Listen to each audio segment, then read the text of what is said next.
Oi, pessoal! Eu tô aqui de volta com o Lá em Casa e esta semana eu estou com F. Godoy, F para os íntimos. F. E a gente tem uma pergunta pra fazer. Você é só artista? Acho que sim. Beleza, então, o meu medo é o vício. Sim.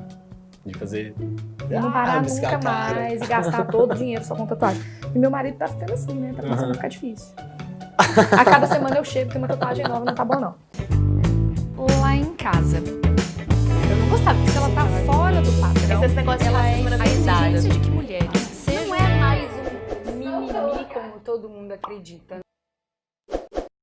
Dei uma stalkeada pra gente Sim. conversar, sou boa nisso, né? Dei uma levantada no tudo que você faz por aí. Uhum. Você é um artista visual.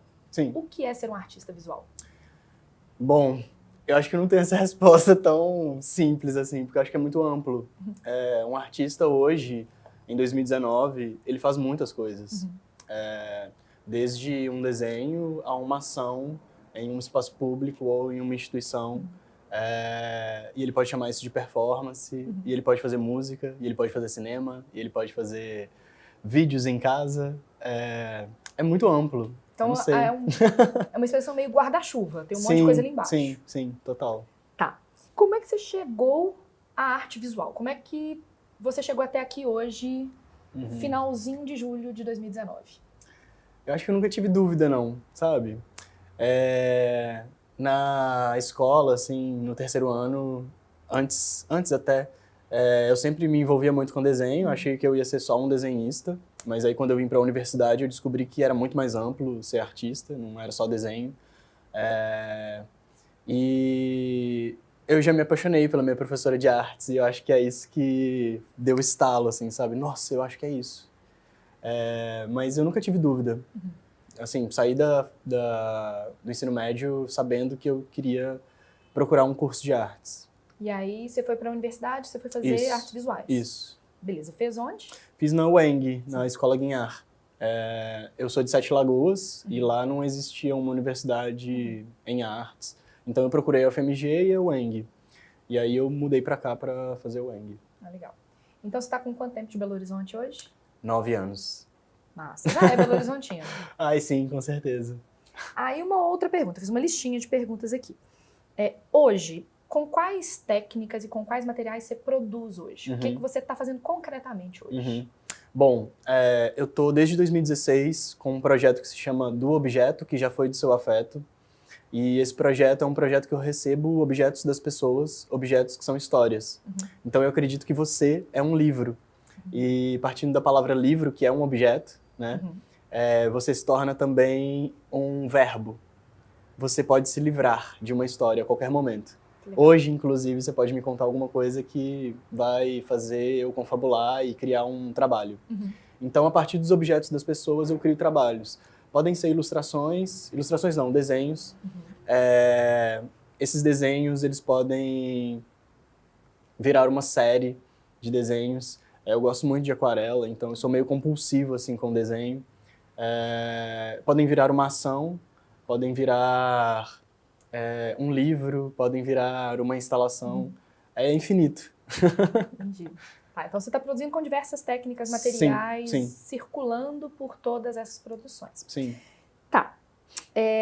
Uma coisa que eu acho muito interessante, a gente estava conversando aqui antes de começar a gravar e tal, eu já estudo e me envolvo com o universo das artes há muito tempo como um hobby, como um prazer. E eu acho muito interessante que quando alguém sabe que eu vivo em função de algumas exposições e eventos de arte, a pessoa fala assim, mas por que você gasta dinheiro e tanto com isso e tal? É só isso. É só isso. Quais são os grandes mitos e ou preconceitos que circundam o mundo da arte, assim? Quando você se apresenta como artista visual, quais são os estereótipos e os pressupostos que as pessoas automaticamente ligam quando sabem que você é artista? Eles sempre dizem eles, né? Aí eu me distanciando. Sim. Nossa. Nossa, mas é só isso? Você não trabalha com outra coisa? Mas você não vai morrer de fome? Você ganha dinheiro com isso? Sabe? São uma série de suposições do futuro. Porque em família mesmo, festa de família, assim, almoço de domingo, os tios perguntam, mas você tá bem? Como que tá lá em BH? Você tá ganhando dinheiro? Você tá se alimentando direitinho? Não, sempre rola isso. Tá, então a questão financeira eu acho que une a carreira do artista e do professor, que todo mundo me pergunta assim, quando eu encontro colegas da época do ensino médio, assim, mas você só dá aula? Mais ou menos. Mas dá pra pagar as contas? Dá. Ah! Beleza. Só que além de ser artista no Brasil em 2019, com todo o contexto político, econômico, social e cultural. A gente tá fudido. É isso que eu ia perguntar. Como é que estão as coisas por aí?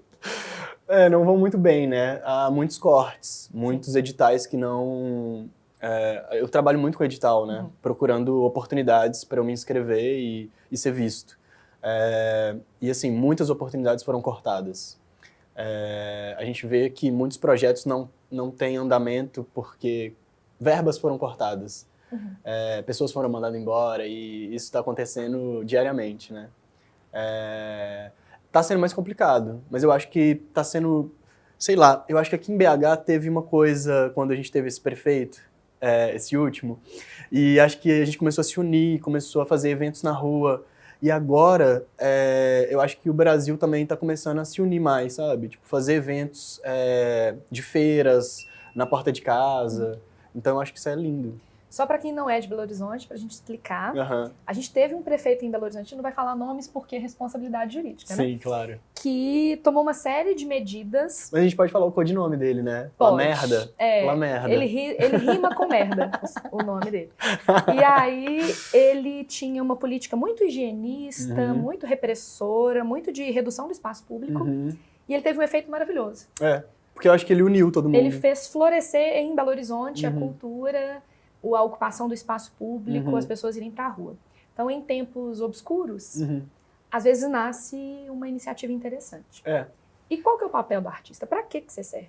Ai, a gente é muito inútil. Mas não é maravilhoso ser inútil? Eu acho maravilhoso. Eu acho maravilhoso também, eu acho poesia, sabe, ser inútil. Tem até um texto, eu não vou lembrar de quem é agora, mas que eu li que a gente precisa aprender a ser pedra. E é lindo aprender a ser pedra, porque você não precisa fazer nada às vezes. E a gente é muito ansioso, né? Tipo, eu tô aqui agora e eu fico pensando assim, nossa, onde que eu vou pôr minha mão? O que que eu falo? Será que eu olho pra ela ou pra câmera? O que que eu devo falar? Qual palavra que é mais bonita pra eu dizer nessa frase? E a gente fica pensando em muitas coisas, muitas coisas, muitas coisas. Às vezes a gente só precisa esvaziar e isso é inútil mesmo, isso é uma pedra.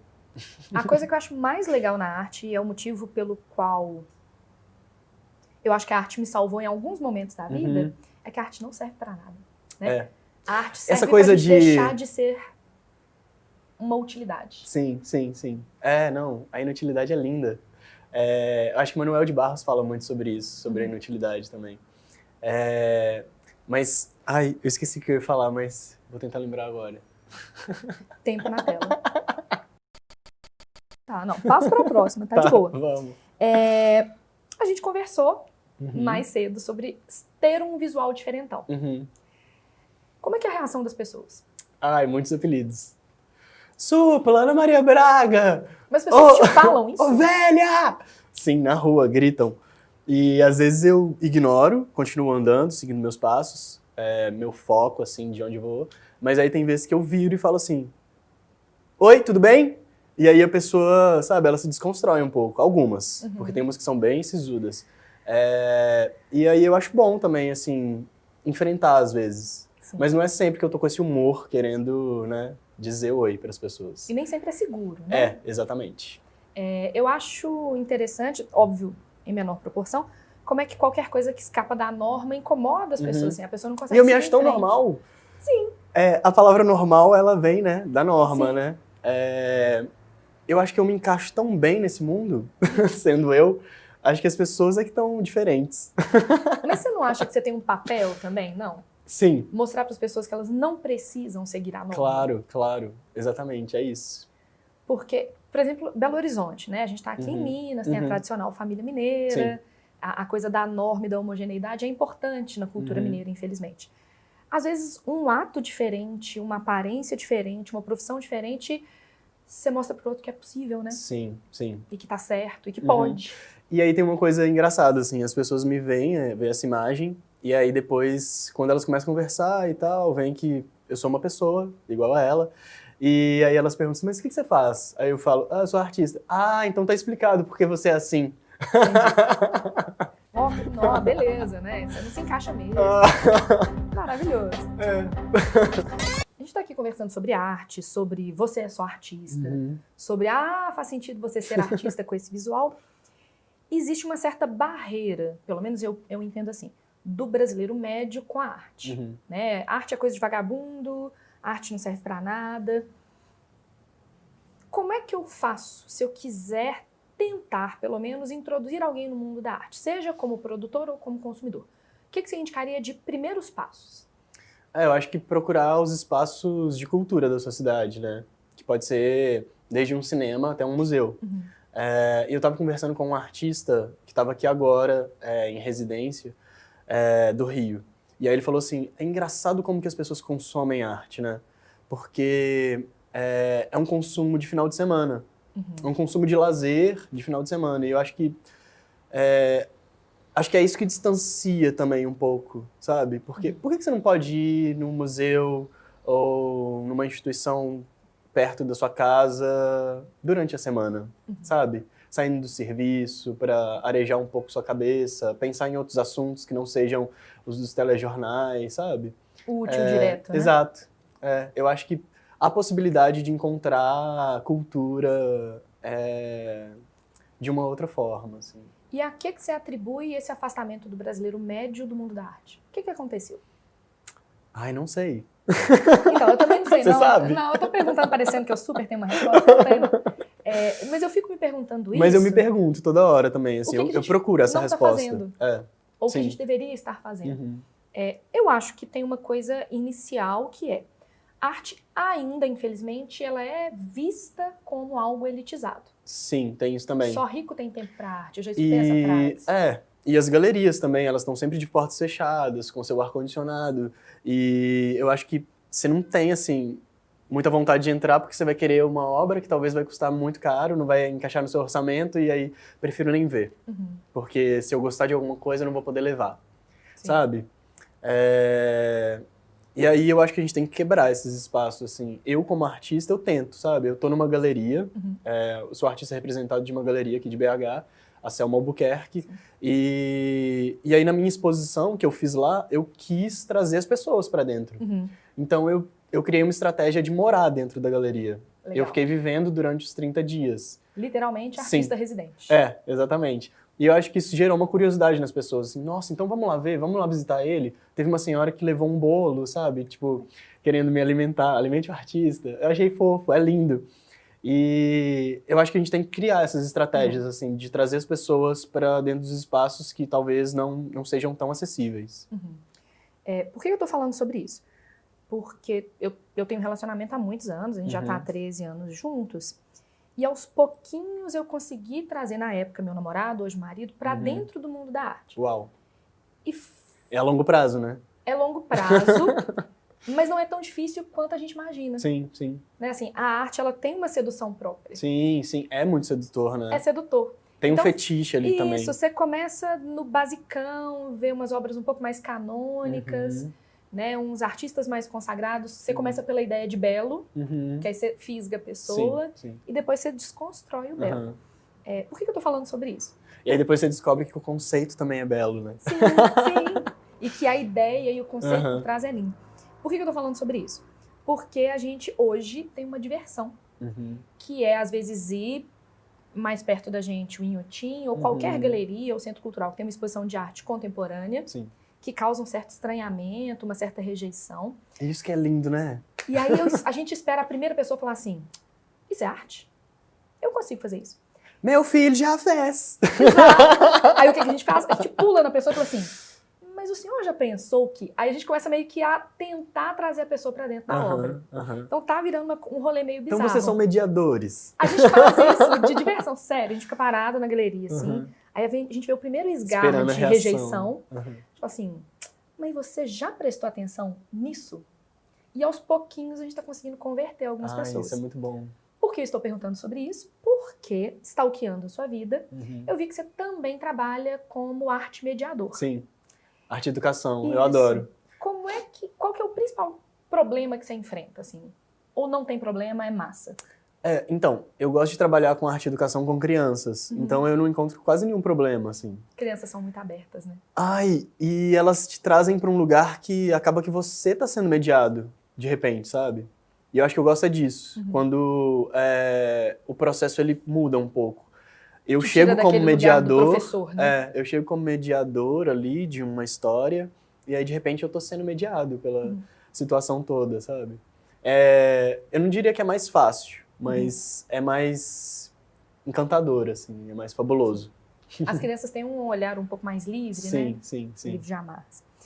Beleza. Aí eu tenho uma tradição, que é falar de filmes ou livros ou podcasts ou coisas que eu vi que tem a ver com o tema e pedir algumas indicações para a pessoa. Sim. E aí eu queria primeiro começar falando de 2 armas sujas que eu uso quando eu quero seduzir alguém para o mundo da arte. Uau!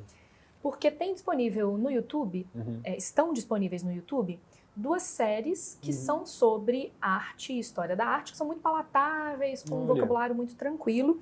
E que toda vez que alguém fala assim, mas você gosta desse negócio de arte, como é que é? Eu mando o link para a pessoa direta. Então eu vou falar desses 2.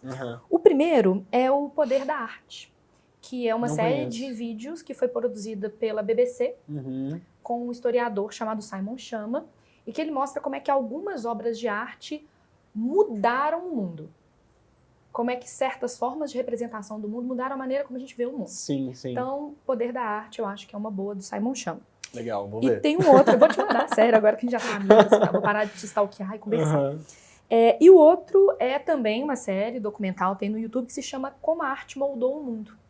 Como é que a arte acabou tendo funções políticas, econômicas, sociais, culturais e estéticas, né? Como é que o mundo, como a gente entende hoje, nasceu, por exemplo, numa narrativa na época dos etruscos. Olha. Então, muito legal para ver como é que a modernidade e a contemporaneidade nasceu numa obra de arte que vai completar ali 4.000 anos, por exemplo. Então, armas sujas que eu uso. Sim.